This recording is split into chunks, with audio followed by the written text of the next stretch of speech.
अल्मोड़ा साहित्य महोत्सव के अंतर्गत आज लोक कला बर बूंद को बढ़ावा देने के उद्देश्य से विशेष प्रतियोगिता का आयोजन किया गया। इस अवसर पर बड़ी संख्या में प्रतिभागियों ने हिस्सा लिया और अपनी रचनात्मकता का प्रदर्शन किया।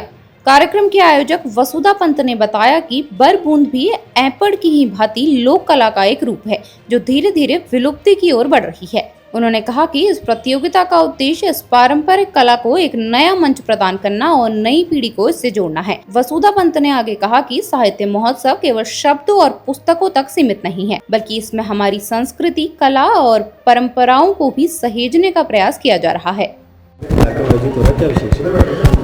आज ये हमने अल्मोड़ा साहित्य महोत्सव की पूर्व दिवस पे जो हमारी एक्टिविटीज़ चल रही हैं उसमें आज हमने ऐपण की एक विलुप्त प्राय विधा है जिसे बरबूंद कहा जाता है, उस पर हमने आज ये प्रतियोगिता रखी है। और ये वास्तव में एक विलुप्त प्राय विधा जिसको कहा जा सकता है। ये एक ऐसी कला होती थी जिसे बिंदुओं का मिलान करके और रंगों के माध्यम से उकेरा जाता था और पूरी दीवारों में इस पद्धति का इस्तेमाल किया जाता था और ये शुभ कार्यों में इनका बहुत ज़्यादा इस्तेमाल होता आया है। यहाँ पर अभी हमारे पास अगर हम अल्मोड़ा में भी कहें तो एक मात्र जो मुझे एक दो लोग समझ में आए हैं जो इसके जानकार हैं। एक पूर्व प्रधानाध्यापिका जी हैं जो अब 93 ईयर्स की हो चुकी हैं, वो इसकी जानकार हैं। और एक हमारे साथ यामिनी मैम बैठी हुई हैं, वो यामिनी मैम इसके बारे में थोड़ा बहुत जानती हैं। और ये एक प्रयास है कि इस प्रतियोगिता के माध्यम से इस विधा के बारे में लोगों को पता चले और जो भी लोग अभी इसके बारे में जानते हैं इसको सहेजा जा सके, यही इसका उद्देश्य है। यहाँ पर जो बरबूंद का कॉन्सेप्ट, इसमें फोक में कंपटीशन हो रहा है, गिरन हिल ट्रस्ट द्वारा लिटरेचर फेस्टिवल में इसका जो आयोजन किया जा रहा है, ये बहुत ही ज़्यादा एक अच्छा प्रयास है। क्योंकि बरबूंद एक कुमाऊं में एक कुछ ही घरों में यहाँ पर शाह परिवारों का एक सीमित क्षेत्र रहा जिसमें ये बनाए जाते थे।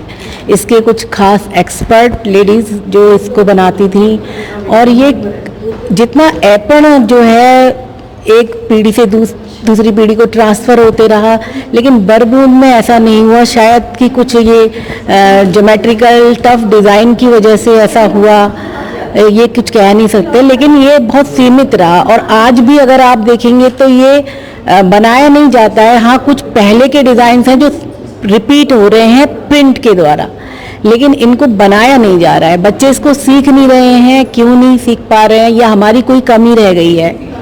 और इसमें जो है डॉट्स रखे जाते हैं, उन डॉट्स को एक दूसरे से मिलाकर जो ब्लॉक बनता है, ब्लॉक के द्वारा ही ग्राफ से एक डिज़ाइन बनाए जाते हैं, उनको ही भद्र कहा जाता है। भद्र से फिर जो बड़ा फॉर्म होता है, जो पैटर्न चलते हैं, रिपीट होता है पैटर्न।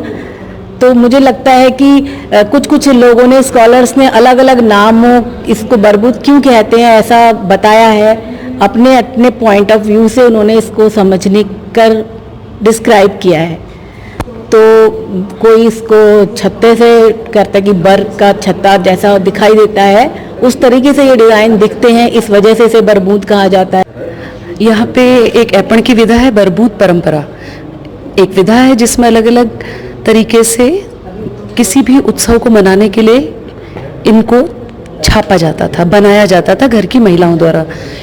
ये परिकल्पना प्रभात कुमार गंगोला जी की है, जिन्होंने हमें इसके लिए कहा कि आप इस विलुप्त परंपरा को यहाँ पे और लोगों के ज़रिए से और लोगों को सामने लाने के लिए, उस परंपरा को सामने लाने के लिए आप एक कार्यक्रम आयोजन करें।